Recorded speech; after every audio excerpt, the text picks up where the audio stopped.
Welcome to the Trek Wars podcast, the internet's exclusive outlet for answering the one question, the most important question in fandom: which is better, Star Trek or Star Wars? By going through both franchises in chronological release order. I am but one of your morgs. Today, Kenny Madison, and with me is the co-morg with the mo-morg. Aspen, Webster. I'm sorry, you just threw me off. I did throw you off. I love that.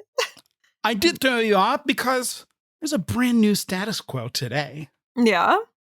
As we're cracking open. Let me get my DVD off the shelf. Oh, yeah.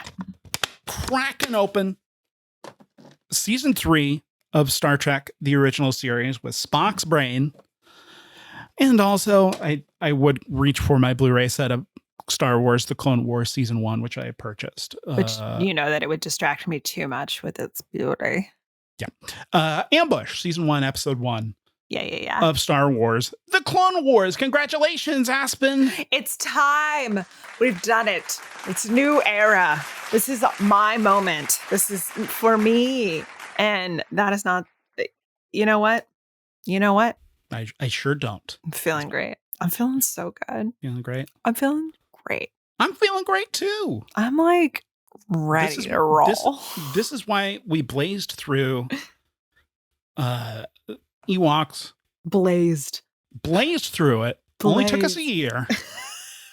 Unlike other podcasts that would do it much slower, we did it so quickly. Personally, I would have loved to have gone even slower. Really? Just like, oh, Kenny, you were the one who was like, on these episodes where there are two furs and like, yeah, I tried to expedite things. Yeah. Well, you literally were I did expedite things. Actually. Yeah, well, I think I'm the one who was like, no, no, don't take away my power. I was like, Kenny Madison, we will be treating them as one episode. I need you to look at me. No, Kenny. No, Kenny. Well, Aspen, I don't mean to take away your power, just like I don't want to take away the listeners' power. For people that might be listening to our podcast without having watched these episodes, why don't we go through the synopses for both Spock's Brain and Ambush? I'd be more than happy to. I'm in a great mood. Because this is a brand new era. This is a brand new day. You want to start? I don't know. Yes, I do. From the September 20th, 1968 column TV Scout from Joan Crosby, the synopsis goes for Spock's Brain. Pity the poor kids who can't stay up to watch Star Trek in its new 10 p.m. time slot this season. Pity them particularly tonight for missing this highly imaginative season premiere that has Mr. Spock and his brain parting company. His noble cranium is split by backward people who need his genius to run their computers. The backward people are all females who live underground, keep herds of male slaves, which means they are not so backward after all. Until one look around shows their unmistakable signs of intelligence. Captain Kirk and Dr. McCoy's search for Spock's brain finds them stymied by their beautiful female captors. Thank you so much, Joan. We appreciate your service. And of course, this was released September 20th, 1968, directed by Mark Daniels and written by Lee Cronin. I wonder who Lee Cronin is. I know who Lee Cronin is. Oh, do you now? He can't hide from me. He can't. He can't hide from me. Did he do a nom de plume because he was so fucking embarrassed? Nope. Oh, just for funsies? Nope. It's Gene Coon. Yeah, it's Gene Coon. Look at me. It's Gene Coon now. What's he doing? Why? Why was he doing it? Because he's like, well, I don't want to, like, I'm like out of here and I don't want you to think that I'm still sticking around or something. Gene Coon used it because he was, I believe, being supervising producer on another show by that point. It Takes a Thief. And to successfully procure him leaving Star Trek, because I don't know if we had built this narrative enough. It's hard to make Star Trek. Sure. He promised that he would do 6 scripts for the 3rd season. And so this is him fulfilling one of his obligations. Mm-hmm. And in order to make sure that everyone is playing nice, he used the pseudonym Lee Cronin because it wouldn't necessarily look good if he was writing on one show while also being a supervising producer on the other one. I see. I also think that it was a good move because this episode different. different reasons. Stinks. Interesting. Stinks. Controversial take that you don't like Spock's brain. Never heard that before. Yeah. Wow. I'm so cool. I'm like so edgy. Pretty much. You're pretty much the Rogue One of people, Aspen. God damn it. I watched it and I legit was like, no, I don't. And then I was like, maybe. I was like that meme of that girl who tries kombucha for the first time. And she's like, you know, like it's just, you know, again, in the audio medium, everybody knows hopefully exactly what I'm talking about. Yep. It was bad. So I can only assume he was embarrassed. Yeah. Sweet. I'll tell you more. I'll tell you all more. We're talking about. We're done. Goodbye. What I can tell that you liked this because when you texted me and all you texted me was Spock's brain, and I said sucks, and you said you suck, and I said fair, and that's how friends talk. I think that there are worse episodes of Star Trek. Yeah, out there. Yeah, there are worse episodes. Okay, but you know what was a great episode? All we're reviewing today is the Star Trek episode. Not possible that anything else would even be. You're wrong. What? We also watched Ambush from the Clone Wars. Surprise! Ambush, Star Wars: The Clone Wars, released October 3rd, 2008. Close to your birthday. Close to my birthday, and then also like 2 or 3 months after the theatrical Clone Wars. Right. So that was kind of sort of the first 4 episodes, but this is the first official episode of the television program. Aspen, you're already attacking me. I'm on your side. Hello? The television program. It was directed by Dave Bollock, who has also been involved in other types of media that you might enjoy. Tarzan and Jane. I'm just kind of looking at his IMDb. Spectacular Spider-Man. Nice stuff. Fun stuff. Other pieces. And then, of course, the writer is created by George Lucas, but the writer was Stephen Melching, who wrote for Batman, Rebels, Transformers. Cool dude. Love it. Do you like Rebels? Do I like Rebels? Oh, how I like Rebels. Oh, I love it. And you know what I also love? Clone Wars. So, God, I had such a good time. Sorry, I'll tell you what actually happened in this. Which was Yoda travels to a neutral coral moon of Ragosa to persuade King Katunko, who is a Toydarian, to allow the building of a Republic supply base on Toydaria. However, Asajj Ventress makes sure she arrives first to offer Katungo a similar offer from the Separatist side. Oh, it's so good. It's so good. There's Asajj Ventress. And yeah, I had a good time. It was a good app. Joel, as we were watching it, because Joel also really likes Clone Wars, and we watched it together the first time. Joel, my partner. Yes, that's right. I am partnered. The core of this episode, fun episode, great shit happens, but the core of this episode, because this has to be sustained over time, if you're going to be telling these stories within the context of the Clone Wars, in which most of the fighters are these clones. This thing. That thing. Oh, look at it. It's so pretty. They're clone soldiers. You have to humanize them. You have to individualize them. You have to humanize them. You have to make sure that we give a shit about them. And it's helpful to have a person that we would, or character that we sort of respect. Although I love this Yoda. This is like the version of Yoda that I am like, yes, thank you for this Yoda, right? I mean, automatically, you see them kind of doing damage control on the prequels. Yeah? Yeah. Oh, absolutely. Okay.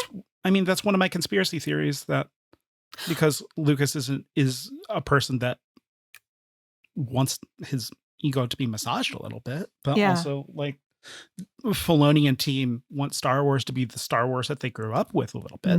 That does make sense. And so, I mean, that's not necessary.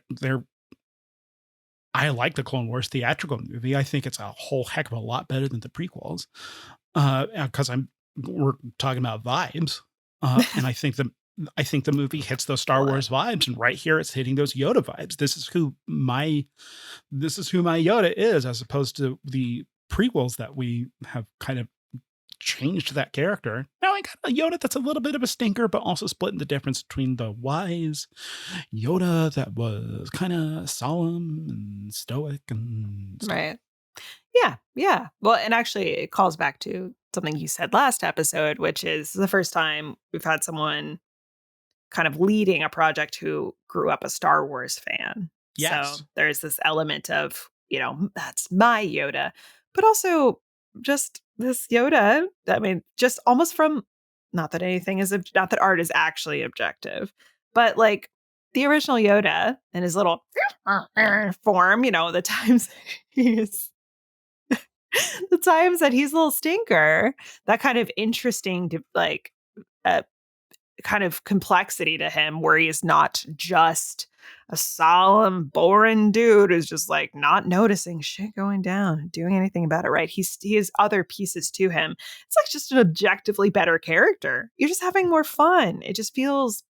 It's not just from a nostalgia perspective. It's just like truly like this is a better character. Yeah, because this character has a point of view that can't just be interchanged with any of the Jedi that are out there. Right. Exactly. And his point of view here, and the reason this is kind of Joel's opinion, and I agree with him. Joel, my sweet partner, don't you dare. God damn it. Fuck. Jesus Christ. Again, it's like poetry. It's rhyme. Oh my God. He's the one who is very specifically calling out their individual strengths.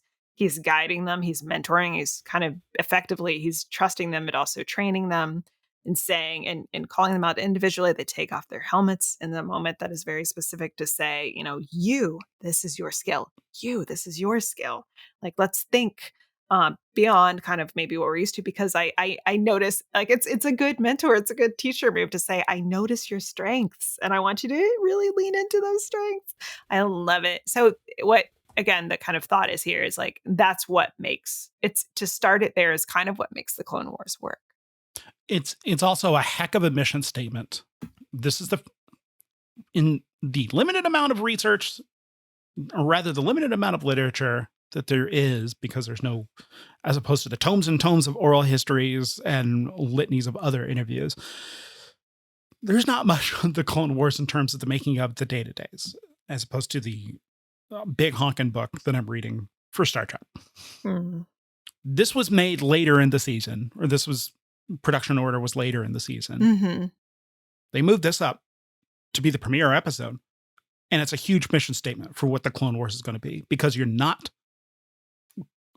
contrary to what you might think, having watched the theatrical film, it's not always going to be a show where you're following Anakin, Obi-Wan, and Ahsoka. No, this is an episode about Yoda and the clones. Yeah. Because we also have no concept of the clones as individuals. No. Yet, really. That's still just kind of the mass.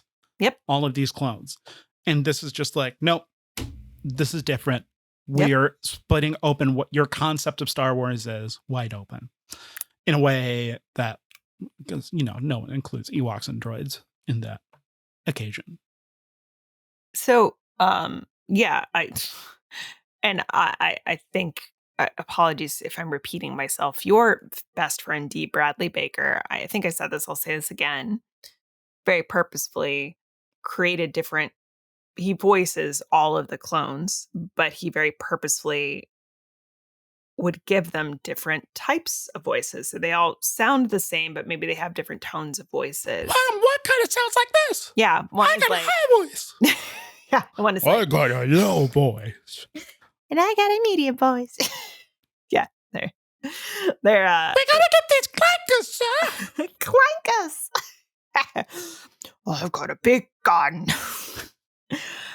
Commander, I've got to shoot the gun. I'm a voice actor. Look at me. Look at me. I'm a Hire voice me. actor now.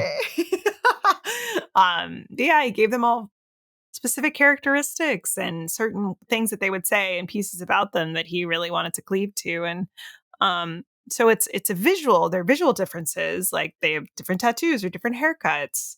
But then they might speak differently, and it's really good. And there's actually a kind of extraordinary thing, just to tell you, kind of as we're starting this out, they all feel so different throughout the entire show. Like when you see, eventually we're going to get into more Rex, who showed up in the film. He becomes a really great piece of it. He's one of my favorite characters. Rex feels so different from everyone else. It's so well done. It's so specific. It's fantastic. I absolutely, oh God, it's great. And you're right. You're right about the production order. There's an interesting thing. I don't know if you've heard of this, that people will say that there are two ways you can watch the Clone Wars. You could either watch it in the way that it was released, or you could watch it in what is the chronological order of the show itself. Yes. I remember this because I believe it was Arizona Mark. Hold for applause.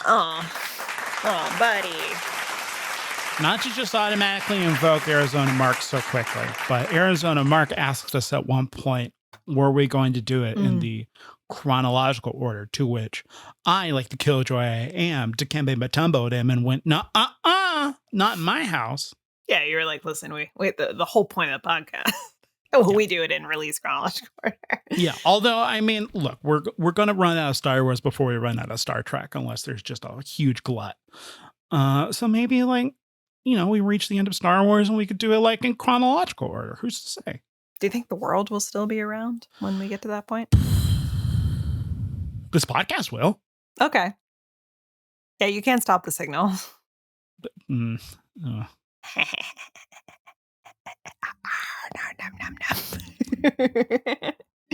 Listen, we can hate Whedon, but we can always love David Krumholtz. That guy. That guy. Love that Krumholtz. Guy. We love Krumholtz. We love Krumholtz. Anyway, my dumb. Anyways, yes. What am I missing out on by not watching this in? I don't know. The way you haven't done it? No, I won't. I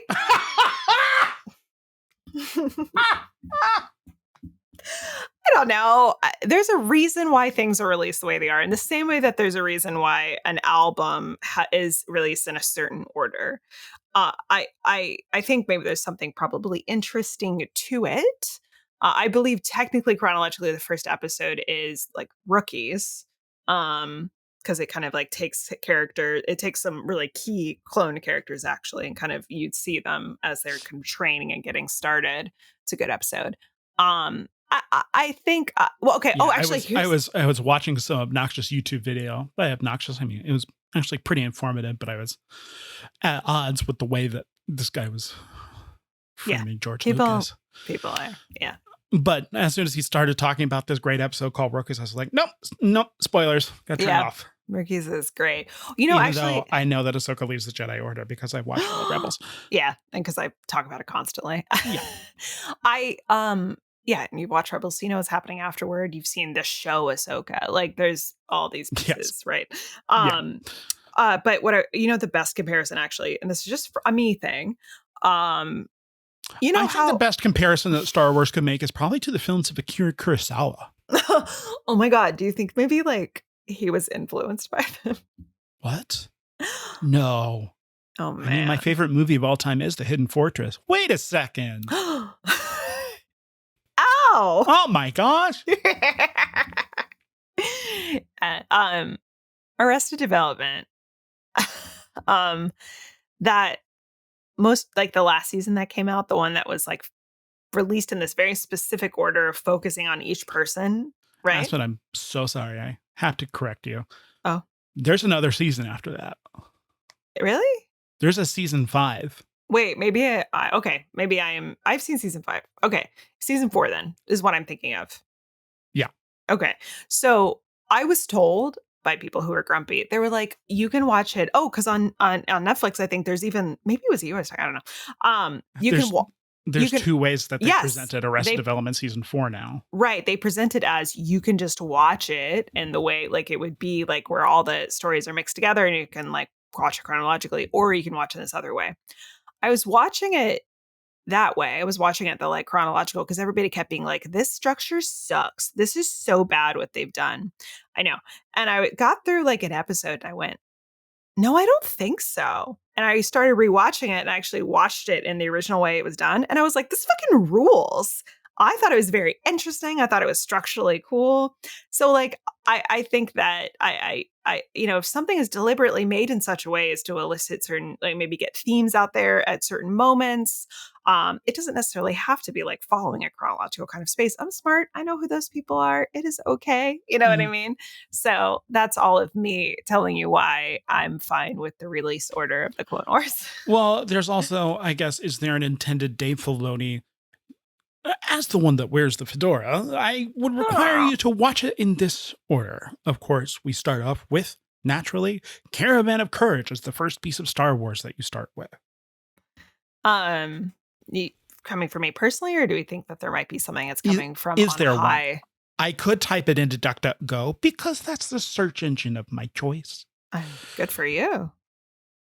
But I'm not going to, and instead I'm just going to ask you because you are the Star Wars expert. I don't know, Kenny. You should type it into DuckDuckGo.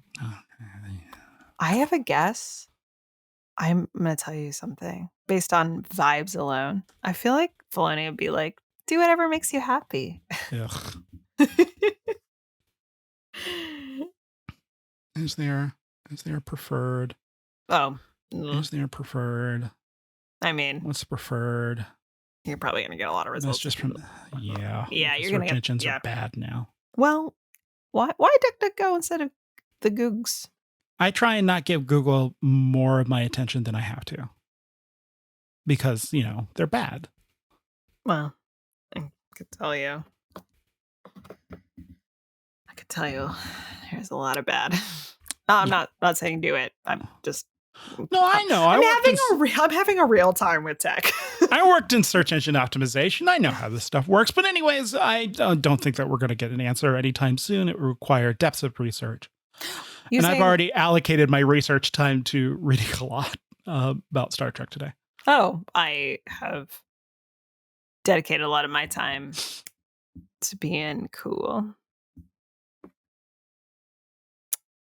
This was being real cool, and I didn't have any time to do research. Again, it's like poetry, so if they rhyme. I'm just getting by on being a rad human. Yep. Anyway, it's a good episode. It's a good episode. Really enjoy it. Not too thematically dense, but also not every episode needs to be thematically dense. No. Oh my God, it's a deeply enjoyable episode. It's still got themes. It's also, it's got Asajj. Got what I like. It's got Ventress. It's got a Toydarian who's not kind of a little bit complicated. Maybe like, are we going for a weird caricature here? We've just got a guy. He's just a guy. He's got a little accent, but it's like, I don't know. It's not the Watto accent. Watto, of course, who is Toydarian. This is a king. So King Katuka. So we got some good variations. We got some beautiful moon kind of. We've got like the whole planet is one big coral. Yeah, it's just a big ass coral. Which, in watching the special feature for this one, Dave Filoni, that was a painting that Dave Filoni did, a pre-production work, and because he was like, George will say that he picked all the big planets like Woods Planet, Snow Planet. I don't think he's done a city planet though. That'll be fun. Oh, yeah, I should really consider. But then Filoni was like, "What else is there left for me?" And he was like, "Coral planet. The whole planet is one big coral. It's pretty sick. I like it." I do like the idea that there are no biomes. There's one single biome, as always. And of course, as we recall, the only real movies that have given us different biomes, besides Phantom Menace, which gives us the Naboo side, and then the side where the Gungans are in the core, but like, yeah, the Gungan side. The only other ones are in Ewoks, where we get multiple types of biomes. Endor, the most ecologically diverse planet of the entire Star Wars galaxy. Extraordinary. There are deserts. There's deserts, bogs, forests, snows. Lots of snows. I've forgotten a lot of Ewoks. Yeah. Well, all of that is dictated by those like weird season creatures. Do you remember? Anyway. That's We're right. doing great. Oh my gosh, that's right. There was an arc with the season creatures. Like that was a running arc in season 2 with the Sun Star and the Moonstone. Mm-hmm. Yeah. Anyway, speaking of things that break brains, Spock's brain. Oh my God. So I think this episode is adequate. Oh no. No. This episode is infamously terrible within the pantheon of Star Trek fans. Often ridiculed as being the worst episode of Star Trek. Period. No, it's not that. No. It's just not good. Yeah, it's bad. Yeah. But I've been madder at episodes. Yes. That's it? That's your analysis? Well, first impressions? When did it start going south for you? Well, it looked like I interrupted you, so I wanted to give you time because I didn't want to. I want to. What do you want me to say? I like this episode. I think everyone actually gets stuff to do. Not every single episode has people saying things, or Uhura actually has more than one line. That's true. Chekhov points at the screen. Yeah. Sulu says, I think we should go to this different planet. It's not much, but when you're in the desert in terms of ensemble work, boy, oh boy, will you drink. I can tell you exactly where it went downhill for me. It was whenever you were like, oh, this is Star Trek, isn't it? And then it just immediately plummeted. I was like, oh shit, I thought I was watching I know Terminator. that I logged into Paramount Plus. Just trying to get and I know that I scrolled down to Star Trek, but I could have sworn that I was about to watch Star Wars again. Oh yeah. I was real excited. I was like, that's right. We're comparing Star Wars to Star Wars. My dream. My dream. We're starting from like chronological Star Wars this way, and then we're moving backwards for the most recent Star Wars and coming back and then meeting in the middle at some point. But that doesn't work because more Star Wars stuff gets made. Mm-hmm. Uh-oh. That's what time travel will do. The unfortunate part is that time between episode 3 and episode 4, we just spend forever there. No, God. Well, I guess it'll be no, 2 and 3. That's got more content now. But then there's just that space between 3 and 4 where they just keep making stuff. Everything is there. Everything. No one dares go past Rise of Skywalker. I guess until the New Jedi Order. But we're not talking about that. We're talking about Star Trek. We're talking about Spock's Brain. Infamously bad episode. The starter for season 3. And a huge signpost of things to come. So I'll tell you when it went downhill. It's when they went down to the planet. I would say everything up until that point, there's like actually pieces that I deeply enjoyed. Specifically, Scotty got a haircut. And he looks so good. That man looks great. Yes. I was like, what a snack. Chomp, chomp, chomp. I like have to like you're with me, right? Like that dude look hot. Yeah. Okay, thank you. Oh, boy. I mean, you know who else was looking hot? Not Uhura. to keep beating a drum. Uhura. I mean, yeah, Uhura. Oh, yeah. I mean, everyone looks hot.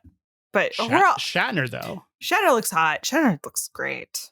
He looks great. Uhura also got like a little, like her hair was done a little bit differently, and I was just like, nice. Yeah. Beautiful. Yeah. Speaking of her, you were like, she's got stuff to do. I had like written down in my notes. Much. No, I wrote, she came in good, like with a good question at one point, and in my notes I wrote, a better contribution than the Son of God. Aspen, calm down. Let it be. Let it be. 2 episodes written by Gene Kuhn. God, I'm still so mad. I'm so mad. They did worship sun gods in Rome. Aspen.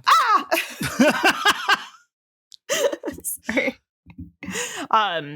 Yeah, no, but and I'm like, I'm in it for a You're in it? while. I'm in it. Like they've got cool screen shit that they're looking at. That lady comes onto the bridge rather, and she's got like a creepy look on her face, and she's just like beep, beep, beep, beep, beep, beep, and then everyone wakes up and it's like Spock's brain is gone. And I'm like, gross. I love it. His brain is gone. Oh, actually, that there was a moment, that whole scene was also a little bit of a like, I don't know about this because I think Shatner, I think Shatner and DeForest Kelly are good actors. Yes. It was one of the most melodramatic, worst things I'd ever seen in my life, and I It's gotta mean that. It has to be one of those situations where, as we've said, and as the actors in the original Star Wars says, you can write this stuff, but you can't necessarily say it.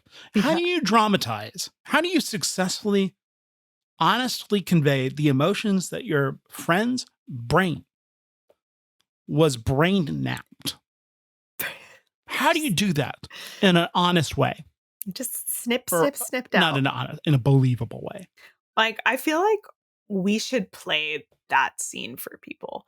Like, I cannot explain that. Like, it's like when I talk about Star Trek is dramatic, right? And it's often Yeah. melodramatic, but it's also like fun, campy melodramatic when it is. Yes. This was like watching a soap opera that is bad. Mhm. And it's this whole scene where they're in sick bay. They're like, they're like standing over Spock's brainless body. And I was just like, the fuck is going on? The way you're talking is wild. Oh, sorry. I was just looking at my notes and I was like, I don't like this. No, I don't like this. That's what I wrote. So maybe it went downhill earlier when they went down to the. It just was like not having. I think it's not having a good time. I don't think that this episode is a catastrophe. I did find my attention wavering, and also even know what the point is. Oh, it's okay if you liked it. I'm not gonna. It's adequate. I still found my attention wandering. I'm not gonna go to the mat for Spock's brain. I think there's some successful. Sounds like things. you fucking loved it. You're right. 15 out of 10. No notes. You liked it. You want to marry it. Yeah. Yes. Yeah.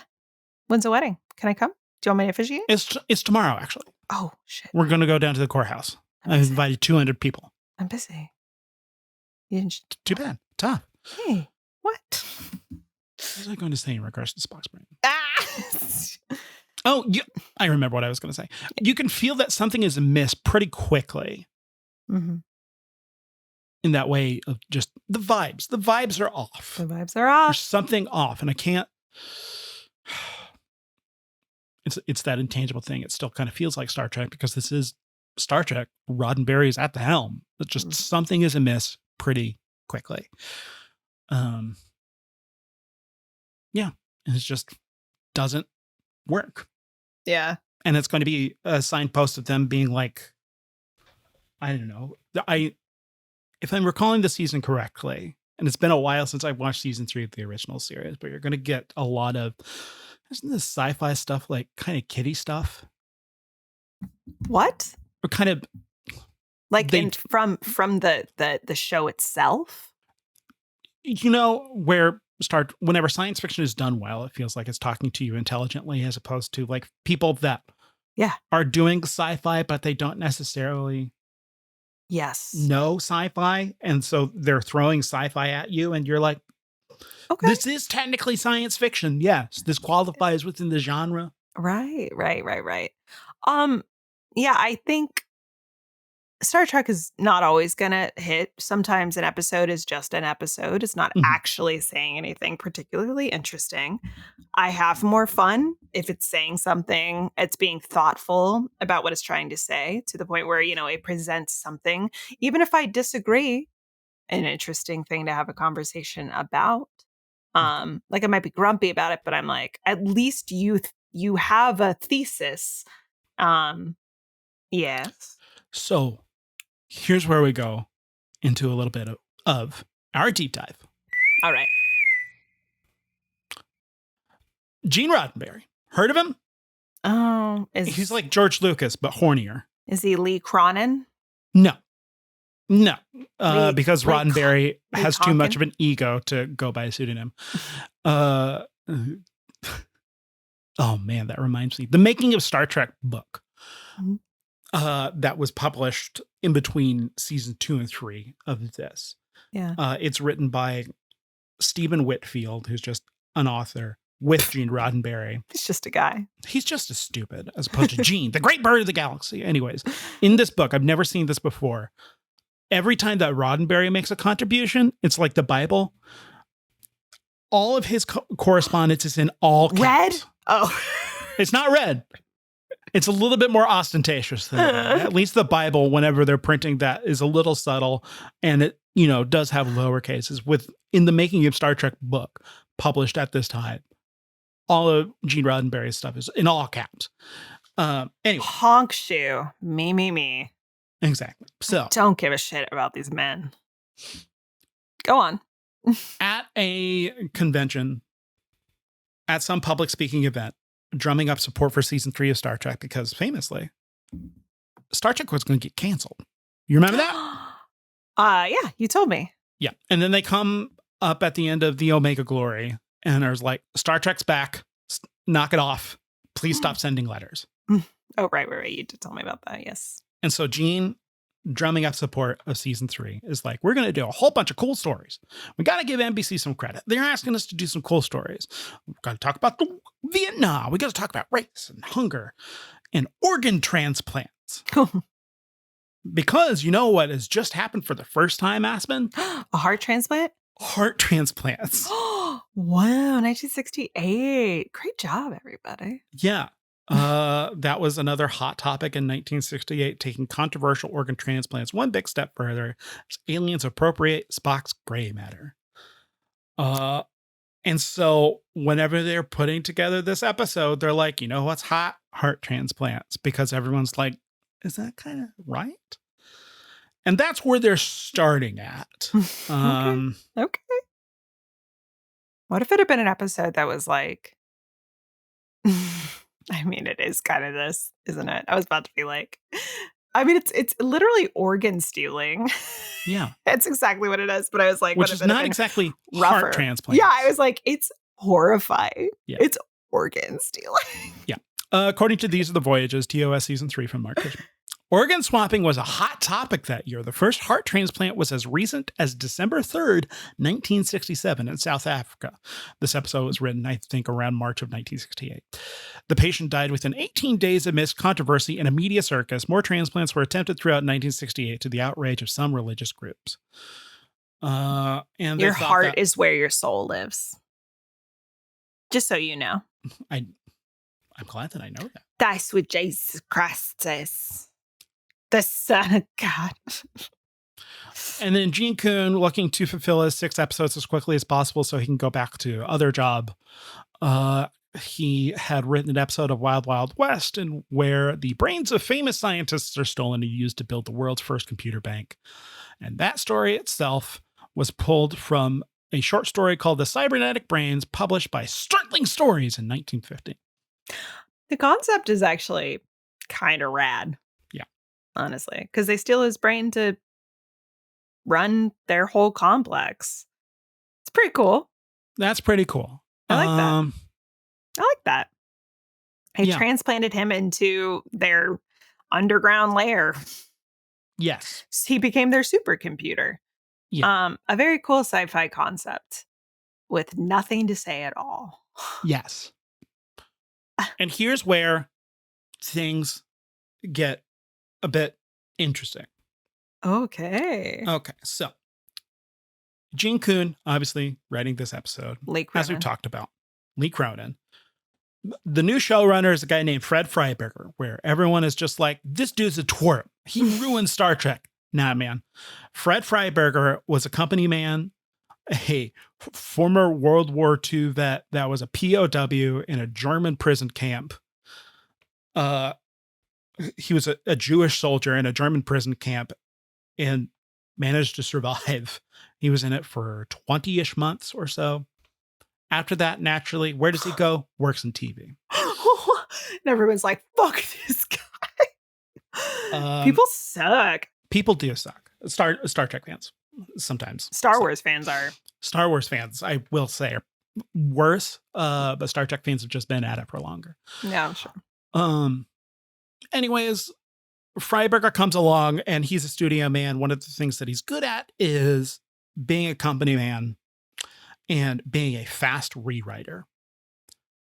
Is he an acclaimed rewriter? Depends on who you're asking, but he's gotten some shows up, fixed some shows, got them to be famous. That's not the case here. They just want Gene Roddenberry still up at the top. He's executive producer. And he brings on Fred Freiberger because he's a fast rewriter. And also Gene Roddenberry is like, I'm taking a step back. Mm-hmm. I can't do this Star Trek stuff anymore. I'm tired. Even though he was basically checked out a lot of last season. But, you know, the facts don't mean anything. Tired of his shit. But also, NBC had promised a prime slot, like a Monday night slot for Star Trek, which was everyone was super amped for. And the fan base amped for because Famous Letter Writing Campaign got 118,000 pieces of mail into NBC alone.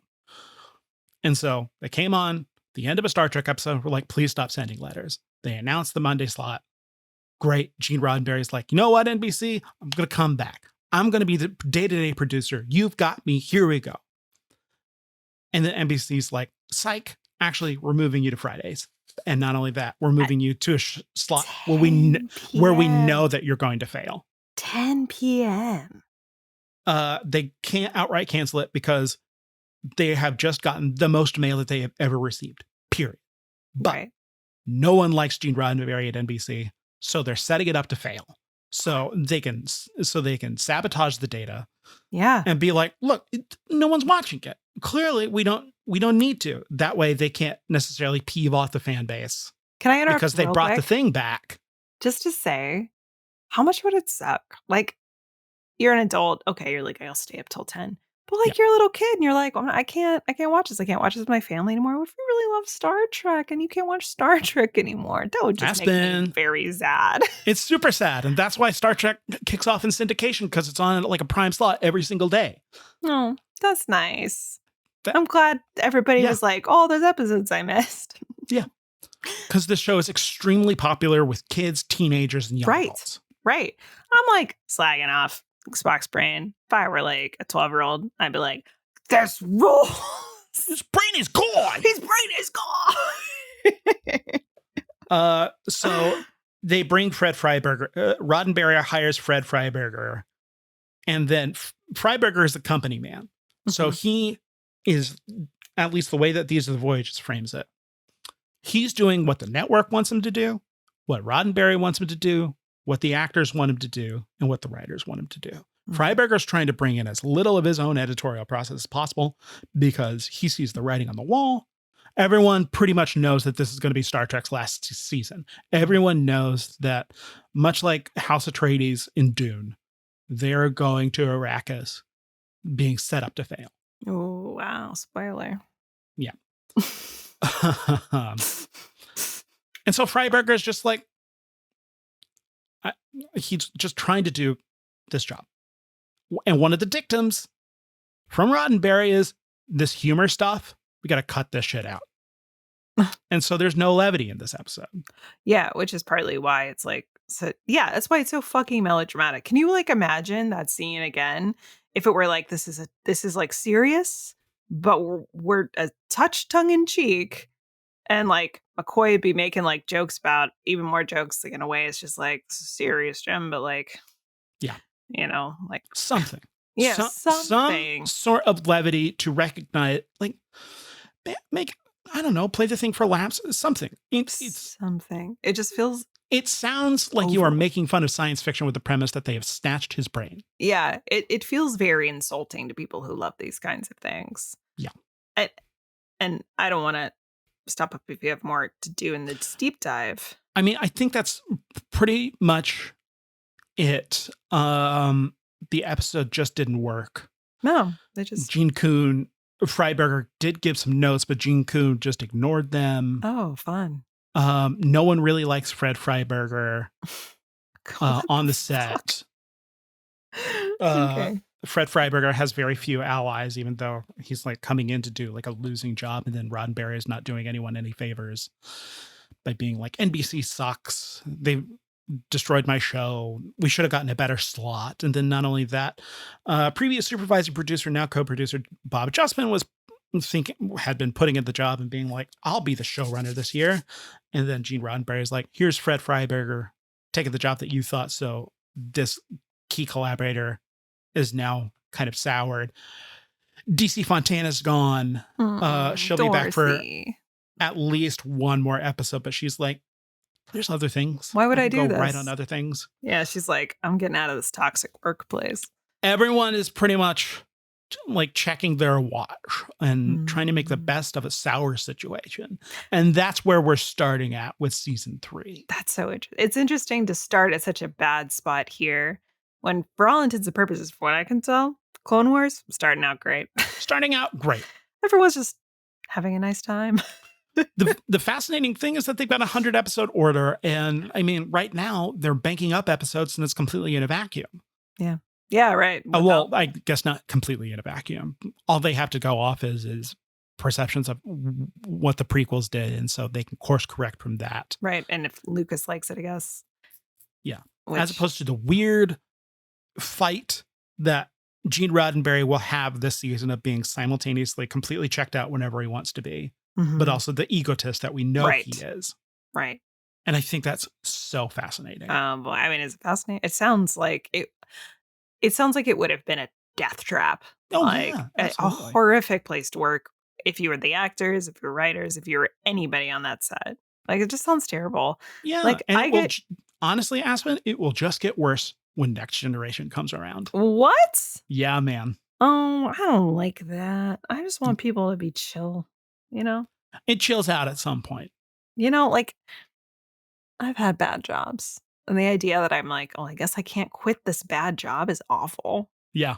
Like, can you imagine? It would stress me. Oh my God. I had a job once where legitimately it raised my blood pressure. Like, Really? yeah. And after I quit it, it went back to normal. Like, I have a perfectly fine blood pressure. But for a while, I had like, the doctor was like, well, maybe just like we should get this under control.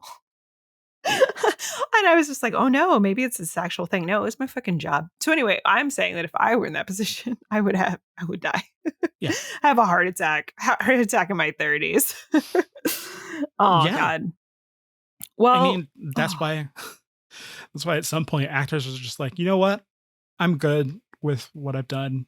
And then just stop. I just I need mean, to like that's- take a break. Yeah. Which is wild, right? Like, it's not like working actors can do that. Like, No. you know, they don't make millions of dollars and they can just kind of coast. They're like, oh no, okay, gotta keep working, you know? Yeah. You know what this does remind me of? Going back to like the content of the episode. Spock's brain? Yeah, His Spock's brain brain. is gone. Yeah. The whole computer is one big brain. Remember when we did that Star Trek improv show? Yeah. And we started the show with a suggestion that was like, what's a thing in the world? Mhm. You know, like war, injustice, right? Some bullshit like that. And we'd get a suggestion, and then that was like part of the inspiration for the show. And then we'd like shit out something that was like barely about that, but like, you know, with like hints toward it, you know. That's what this episode feels like. Yeah. Like, it feels like it's It feels like someone that is making a contractual obligation right. and is trying to get some stuff done so he can go back to work on this other thing. Or a bad improv show. Yeah. Anyway, in this, like, I had a moment here with the episode where they go down to the planet, they meet these men up here. The Morgs. The Morgs. And yeah, I realized I didn't like write down any like what they call them, the Morgs. I just remember this stuff because some of these lines, even though it's been a very long time since I've watched Spock's brain, there are just some of these things that are just locked in my brain. Yeah. Morgs, I morgs, brain, what is brain? Yeah. I morgs. So the men are the morgs, the women are the I morgs, right? Yeah. So there's just these men up here, and then they end up finding out that this like rock is an elevator. And they go down an underground. That's where all the women, all the I morgs are. Up above, they're all like sort of cavemen type, like, you know, everybody can speak and, you know, have conversations, but they're very like, you know, they're very little much, bit of a hat on a hat.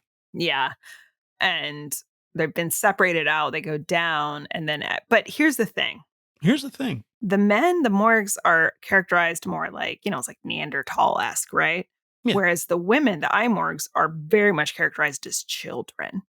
And all these women are dressed in, you know, very much the same classic sort of like 60s 60s sci-fi kind of short stuff that looks great, but it's like they're children and also sexualized children. And that's cool, right? And that is what that's a we cool call thing to do. Art. Yes. And I was watching it and I was like, is this like, is this supposed to be, is this a satire of something? Or is this actually really truly anti-feminist on purpose? Like, are we actually saying anything at all? And then I'm like, oh, are we making an attempt at something that we're going towards satire of something? And then I came away and I went, I don't think it's either. No. I don't think there's anything fucking happening here at all. I believe I'm not even mad at it because I just don't even think you're thinking about it. No. You don't give a shit. I believe they're going with, if an organization would steal Spock's brain, then what else is true? And for some reason, the answer to that is because because it is a planet that has just let its intellectual development lapse. Sure. So they need a smart brain in order to do that. But then it raises a whole bunch of world building questions. How did they know? Oh, okay. So right.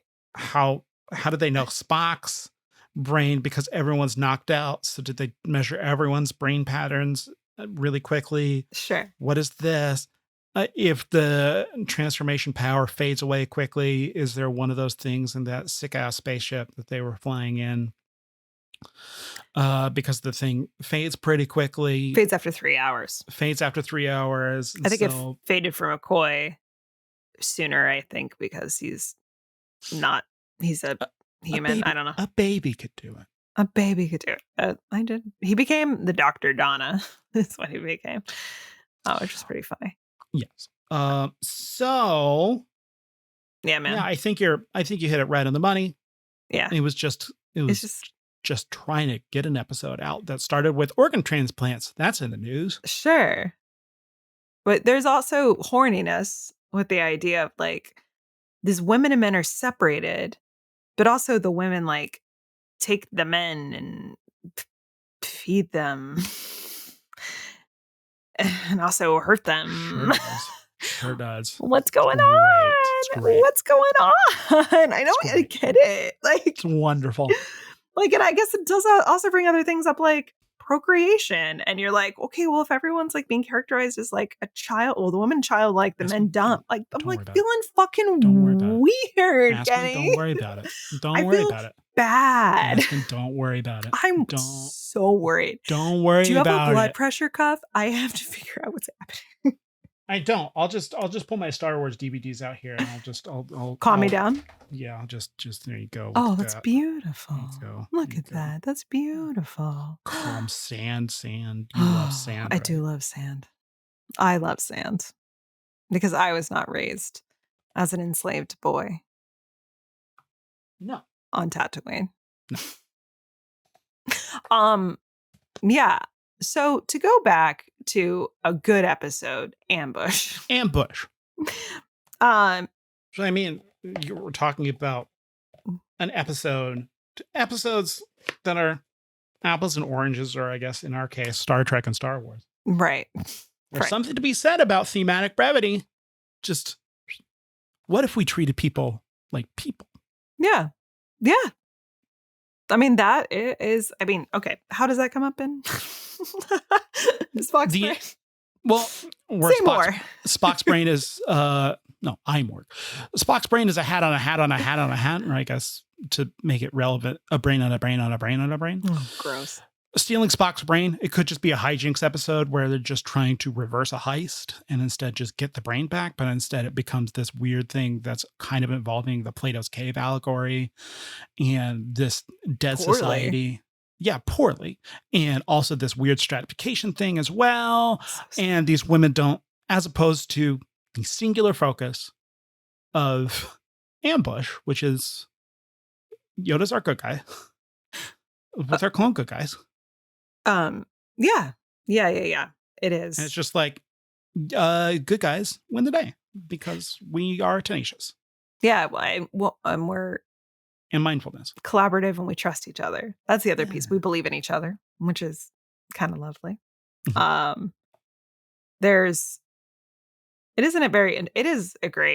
Just like, go into more detail about it, is that like there's a cat and mouse element to it, but it's saying we've got 3 clones and Yoda against battalions of droids, different types of droids, battle droids, all of these different types of Rogers.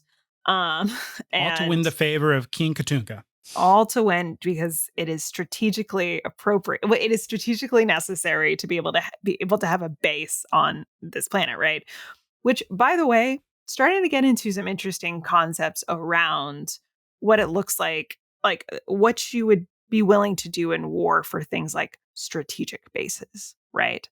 Like, it's not so much to say, it's not even what they win isn't necessarily to say we are coming from the right perspective and you should join our side. It's almost like they are proving effectively, actually, the core of it is that they are saying we can protect you better than the other side can from each other. Just entering into an interesting gray point that was started in the theatrical Clone Wars movie by they need to curry the favor. Curry the favor. Ty Curry. They need to get the favor of the Hutts. Yes. And we know that the Hutts are not great. And they also managed to make that textually correct. Yeah. As well. Because they needed hyperspace lanes. Yeah. And which is interesting. Extension of those thoughts. I like here as well. I like that very much because I do like. It is not interesting to have war stories that are strictly good and bad, right? There are other people involved who might have different opinions or might be just trying to survive or not want to be part of it or choosing to be part of it for very specific reasons. Mm-hmm. There's an entire galaxy out there that isn't just the, like the Dooku side and the Republic, right? It's very interesting. And so there are different levels of what's happening in the episode. There's setting the stage to, there's one setting the stage for, hey, clones are people too. So, it's humanity and it's us working together. We'll find this thing. And then it's also digging more into and opening up that door further to say, we're going to be exploring more of the grayness of war and what this looks like and what it means to these people. Toydarians, pretty neutral. They're not like the Hutts are pretty shitty. It's pretty cool to come out the gate being like, we have to curry the favor of a shithead, right? Mm-hmm. What does that mean? Toydarian's a little bit more respectable in this case, but yeah. So it's that, and then also at the same time, an episode that is just a fun cat and mouse of like them outsmarting them. It's a delight. It truly is. There's a lot to it. It's deeply interesting on an ongoing Yoda basis. is not afraid to use mindfulness as a tactic. Mm-hmm. Yep. Which is, again, goes back to like what we like, right? We don't necessarily just like a pure lightsaber moment. What do we like about this concept of Jedi or the Force? And it's cleverness, like, which can be obnoxious, but no, it's maybe being almost like on, having like not having the upper hand, but how we can gain it through strategic thinking, or not just with brute force, for instance. And again, trusting each other to be there with you. I think it's really lovely. It's just a nice little episode. And It's just a nice little episode. And also, it's got Ventress in it, and she's so hot. You want to give her little kisses, don't you? I want to give her so many kisses. But yeah, in terms of, with the thematic connections, I guess, except for the idea of like, oh, by the way, sorry, Spock's brain stuff. I want to litigate one more thing. Judge, I present to you a terrible, I think a story moment that could have been was, so McCoy puts the little headset on, gets the skills for how to replace Spock's brain, starts to wear off. Yeah. Would have been a perfect moment for fucking High Priestess to do it herself, to decide to finish the job, to be like, I am actually engaging with my agency and what we can be. And I've realized, this is not something we can do. This is a cruelty, that it's not like, we won't die. We can, and I'm going to help you. She never does. She just stands there like a little dum-dum. I'm like, great, cool.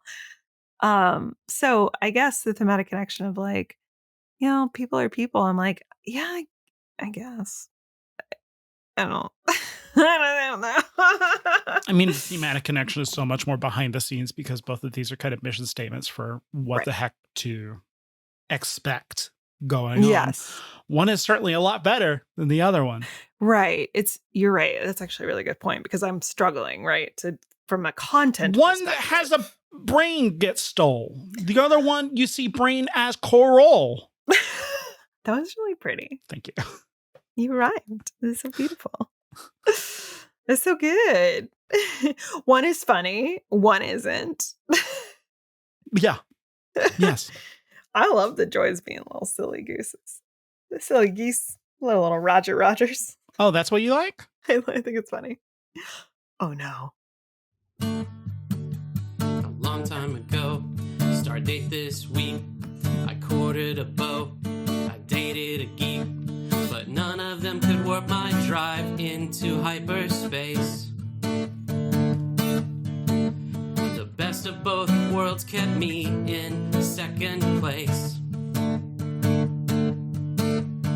Captain's log on a holocron. I wanted a snog, I penned a song. 17 more minutes of thighs in super high def. Aboard the USS Enterprise, DTF. Don't you take my Ewok glider and clip it. Don't you take my red shirt buddy and nip it. If you spill the tea, I'm gonna sip it. I starship it. Got me again. I like to get you, Aspen. What else do we like to do? We like to name our favorite starships and our favorite romantic ships from either property. Outstanding. It's great that we're in the Clone Wars territory because I feel like we've got a lot more ships to work with. There are a lot. However, my ship that I'm going to pick is... Oh my gosh. Yes, the Morg ship. No, that was going to be mine. Really? But you've got so many good Star Wars ships. I just really liked that little shuttle. Well, there's also two different ships. Oh, I was thinking of the shuttle. Well, I'm sorry, because we've got the original version and we've got the CG version. Oh, I'm thinking of the CG version. Sure, and I'm thinking of the original version, which is this wild, almost Naboo-esque type ship. Okay. I'll drop it to you. All right. It's so interesting. Memory Alpha calls it a generic rocket design. And I'm like, yeah, give me that generic rocket design. It's sick as hell. Fucking great. It's good. We're talking about this seeming like you are doing an impression of science fiction. Meanwhile, like the shuttle design that I just dropped in the chat there in our Zencaster. Yeah. It's cool. It's almost looks exactly like the SR-71 type Naboo shuttle from episode 1. But it's got 4 fins. Oh. And it just looks so cool. I love it. Oh my God, that one is actually cooler than the digitally remastered one, which I also was going to name because I really liked it. You still can. It says the somewhat generic rocket design of the original and the remastered visually distinctive design. I mean, like, I don't know. I like this one. Sure. Nah. The shuttle from Sigma Draconis 6 Okay. is my favorite. OG version. Okay. All right. So that does technically leave the design that you saw up on the table. I guess. What do you mean you guess? I guess. What do you mean you guess? No, I'm going to go for something else then. Interesting. Let's do Yoda's ship. Yoda's ship? Yoda's ship. Yeah. It's a good ship. It's It looks really cool. It's just like basically what happens in this one is that it's so effectively at the beginning of the episode is they're coming in, they're supposed to be coming in and having, regular talks. And then their little escape pod. yeah, well, so there's the ship itself and they take the escape pods. Yeah, we didn't even kind of talk about the beginning of it because it's the way it's set up. Dooku's always trying to do this shit, right? Where he's like secret things to make everybody like think something else is happening. And he does actually say secret things, which took me out. Secret things. Secret things. And so in this case, it's like if the Toydarians are interested in who is the strongest, who can keep them the safest, right? And they are so the Republic, kind of the armies are coming, but then Dooku sets it up so that they are ambushed, literally. They are ambushed so that they cannot make it down. And so as if for him to say, well, look, like he can't even take care of you. Like they can't protect you. They were so easily taken out. So here's Ventress here to do some discussions and actually like get us on your side, sign the contract kind of thing. But then Yoda's like, mop, right? And then they like take the little shuttles down to the planet. And so that's how he's able to get down. But the ship itself is actually a very cool kind of design. I don't know exactly what it's called. But it's a ship that he is often, and it's kind of, I don't know, it's kind of got this weird kind of dome and these sort of like outward little fins. Yeah. Just it's an interesting looking ship. I guess Memory Alpha would say a visually distinctive design. Well, it's a cool ship. Your Wikipedia is Wookieepedia. Mine is Memory Alpha. Right. Wikipedia tells me. Wikipedia just says it's a ship. I wonder if I can actually. Let's see. Actually, let's see if I can actually get you more information. I had something else planned. Give me a break. Okay. Do you need me to pull for time? Because I'm ready with my ship. I accidentally typed Yoga's ship in. And the internet was like, I got you. It's a ship full of people doing yoga. I guess not, because he's got a fighter, but I don't think I'm seeing one for his specific ship from this episode. Oh man, I want to see Yoda's fighter. That's not something that I ever want to see, but like I want to see it because as soon as I see it, I'm like, oh, you're kind of betraying the original concept of what doesn't matter. It's fine. Stories change. It's fine. I got you. Yeah. What's your kissy ship? Yoda and Dooku. The way that they are playing their interaction reads to me like they're cute. Yoda is like Dooku is a jilted lover and Yoda was a stinker, but he's not like really ready to take responsibility for it. Mm-hmm. Meanwhile, Dooku has some real grievances, pun intended, to hold against Yoda. Yeah. But like, that they had fun. Like, that they, like, whenever they got together, like, it was hot. Oh, God. All that jumping around? Yeah. Okay. I'm into it, and I love it. I'm deciding if I want to I just want to carry a bit for the rest of this entire thing. You really do. Which is that I want to ship Ventress with everyone. Mm-hmm. All right. Okay. So anytime Ventress, not everyone. No, I mean, as we go through, I'm going to ship Ventress with different characters. Okay. Yeah. Mm-hmm. Because I think I'm going to ship Ventress with Yoda. Excellent. Yoda and Ventress. Love it. You love to see it. There's actually, when they finally do, like they're having little back and forth themselves. because, it's like there's the communicator and he's got his little, hologram thing. And he's just like, and she's just like, "Now my droids will defeat you and find you." And he's just like, "See, we shall," And then when he finally gets there, he gets there just in time before she like kills the Toydarian king. And he like stops her and, he's like force like stops her with so much. And you can tell how mad she is. And he like pushes her back and it's sexy. I just think I like, because I think at this point I have shipped maybe her with Anakin and her with Obi-Wan. Mm-hmm. So I definitely ship her with Yoda. Let's see. Let's go. Yep. Anakin, Obi-Wan, Yoda. Great. The bit is funny if you tell everybody that's a bit. Yeah. I just need everybody to understand and like recognize that I say it's a bit and I mean it because I like comedy, but I also just ship Ventress Yes. with everyone. Mm-hmm. Yes, that's correct. Everyone. So cool. That's fine.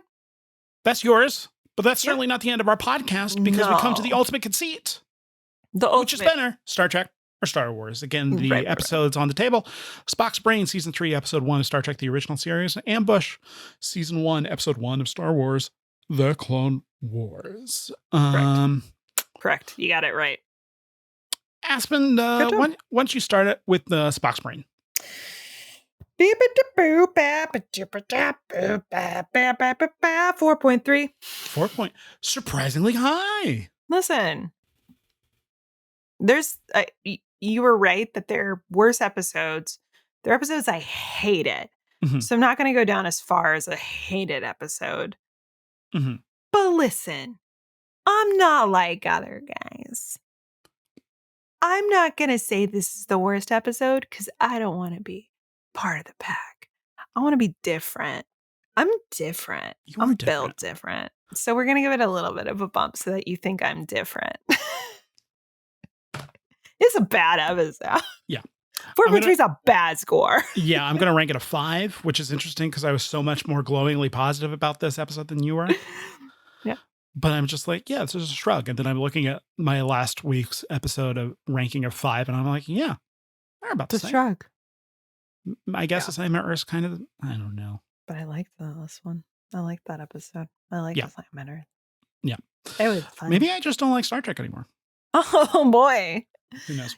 Yeah, maybe you want me to win. You're like, man, Aspen has had a month, and I need to give him a win. Speaking of giving him a win, Aspen, what do you rank Ambush? 7.8. Hell yeah. You love to see it. I do. I'm going to rank it a 7. Okay. That's a hot app, dude. Hot up. If this is what Clone Wars is going to be, and then you know what? Count me in. It is. I'm ready. Sometimes it isn't, and sometimes it is. Sometimes it is, which means Aspen. Yeah. With a robust 7.4 versus Spock's Brains paltry 4.65, Star Wars wins the week. It sure does. It's because I'm a winner. I win. I close. I 10x the deal. I come in. I lie to you. I make it happen. Again, it's like poetry, so that they rhyme. Aspen, I'm amped to watch more The Clone Wars. Yeah, good. I'm amped to watch it with you. I'm like super pumped, actually. I'm having a great time. I'm so glad. And I hope that our listeners are also having a great time too. Because if you are, then, great. Oh, cool. Great job, man. Wow. I mean, I hope so. Yeah. And if you are having a good time, then you can hop over to, our, interesting. Oh, what happened? You can hop over to our Patreon, where you could, boy, I am really botching this in a way that I rarely botch this stuff, but I am pulling up tabs and stuff like that. Yeah. But you can hop over to patreon.com and join up at our $5 level and get early episodes, extended episodes, and, just have a great good time with us, and join the offices of fine folks such as Timbo DeSosa. Thank you so much for your patronage. Emily Brycelove, thank you so much. Wow. You good? I'm pulling up tabs left and right. I'm doing a bad job, but that's okay because sometimes, like Star Trek this week, you're allowed to have an off week. Emily Yeah. Brycelove, thank you so much for your patronage. Heidi Rogers, Kevin Miller, Arizona Mark, Aaron Science, and lastly, but certainly not leastly, Joel T. Partner, Yeah. who supplied our I Starship It theme song. Additionally, you can email us at trekwarspod@gmail.com, and we got a little bit of email this week. Rad. That's why I was like, oh my God, did someone like send us an email and be really mean to us? Is that what? Yeah. Furious. Furious. Oh God. Furious. I'm sorry. An email titled "When the Great Eagle Flies Away" from Austin Aaron Science. Get ready for this, Aspen. I think you want to grab onto a pillow because I believe we have a new power duo name. Oh my God. Hi, Ken Spen. Silly. You are edging ever closer to post-Roddenberry Star Trek and post-Lucas Star Wars. Can you already see the transition happening in the works you are examining? Yes. Yes. Will you do a special episode to discuss those transitions? Huh. I don't. Maybe we should invite Aaron on. Well, I mean, Maybe you first should off, talk about it yes, with us. absolutely. Maybe Aaron should We've talk already about it with us. kind of done that episode with the Empire Strikes Back versus Star Trek II episode, because both of those things are, well, I guess Lucas is more hands-on on Empire. Rebels is whenever it's like Lucas had no involvement in Rebels. That's true. That's true. And that's whenever Disney makes the acquisition, then cancels Clone Wars, and then Rebels is the first thing because Disney's like, we got to repilot. Yeah. I'm trying to think if there would start to be a certain moment in Clone Wars that he would fade out, but I think you're right that it's more like he's still involved throughout it. Yeah. And so it would have to be more like a Rebels. Yeah. Yeah. And then it would be like, I mean, yeah, Star Trek 2. It would be Star Trek 2 versus Rebels, where George Lucas had no involvement. Right. Because that's the exact amount of involvement that Roddenberry had on Star Trek 2. How fast? That would be interesting.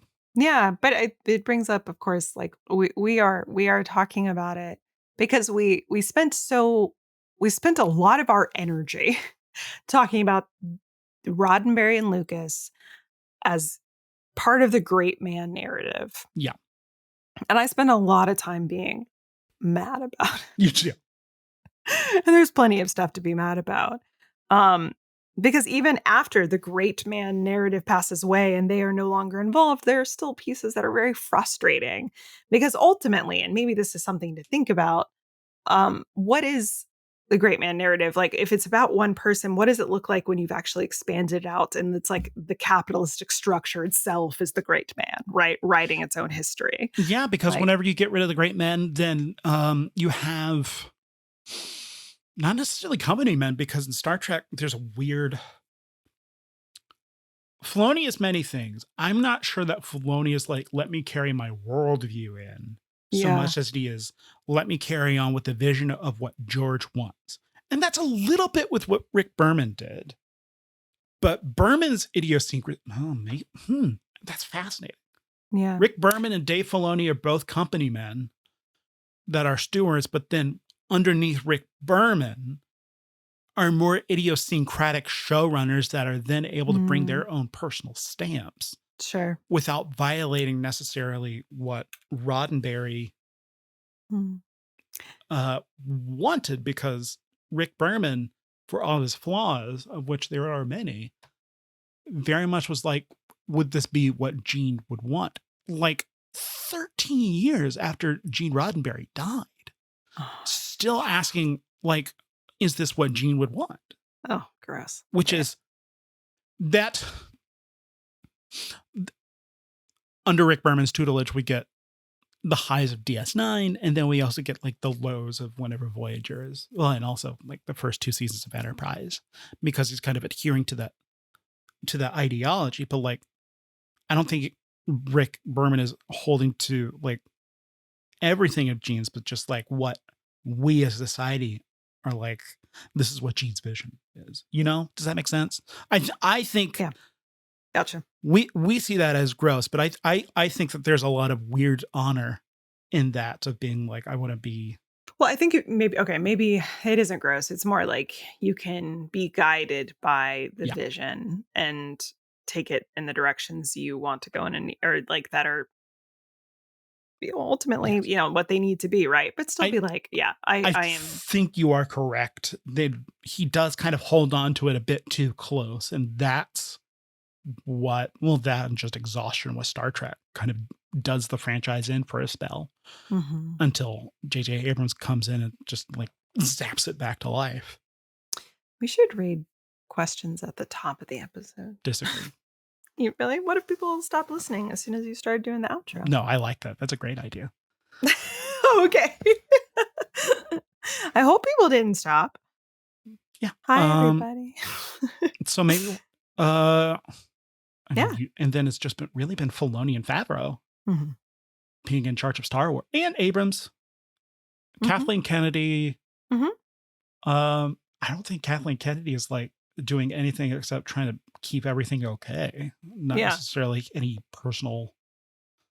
I never got personal politics that she's trying to bring to it. Yeah, I she's mean- trying to just kind of manage the brand. There's so much that we just don't know, as opposed to like you can see Abrams's flourishes in Force Awakens and Rise of Skywalker. You can see Rian Johnson playing with the puzzle box to his delight in Last Jedi. Hmm. And then Rogue One and Solo are complicated things that we don't exactly know the entirety of. Interesting. I mean, president of Lucas. I mean, yeah, she's got a shit ton of stuff to do. Yeah, man. Anyway, cool. Good Anyways, question. and then the final question, how would Spock pet a Lothcat? How would he pet a Lothcat? I think the exact way that he pet Isis. Yeah. in He the would Cyber gently hold the Lothcat, and he would gently pet its little back. Earth. Speaking of running threads that won't pay off into the last episode, Uh-huh. Aspen, I want you to get a piece of paper out. Oh, fuck me. Not necessarily the last episode, like towards the end of the Okay, season. well, listen. Okay, I'm gonna do it. Get a sheet of paper out. Okay, fine. Be I'm a gonna running put it- thread. I'm Here gonna we put go. I'm gonna put my notes. Okay. Okay, great. Okay. All right.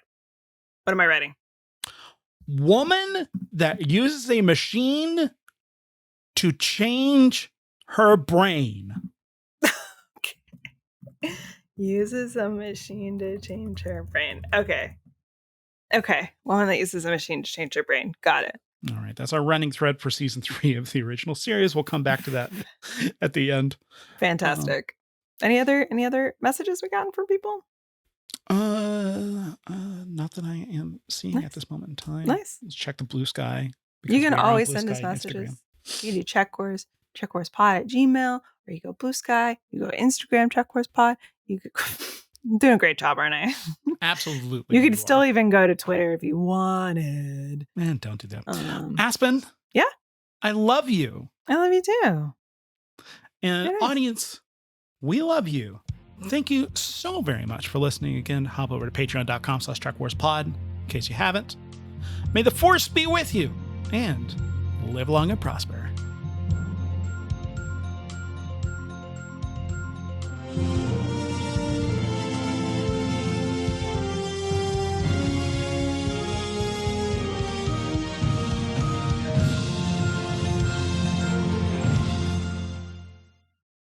I am so sleepy. So sleepy.